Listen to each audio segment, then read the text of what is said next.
नमस्कार, मैं सुशील कुमार और आप देख रहे हैं टाइम्स ऑफ गाजीपुर। इस वीडियो को आप ज़रा ध्यान से देखिए।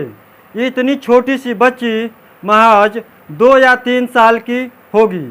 3 साल के बच्ची को दुनिया की बात भले समझ में आ रही हो या नहीं आ रही हो, लेकिन ये वज्र धुन है वो इनको पूरी तरह से समझ में आ रहा है। देखिए ये बच्ची हर ताल पर और हर मात्रा पर कैसे से डांस कर रही है, इसको जरा ध्यान से देखिए।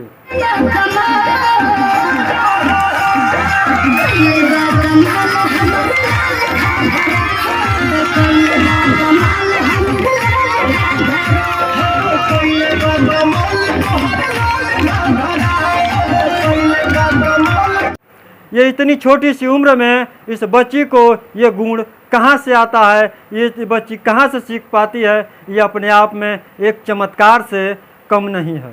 चैनल को मजबूत करने के लिए सब्सक्राइब कीजिए और वीडियो को लाइक शेयर अवश्य कीजिए।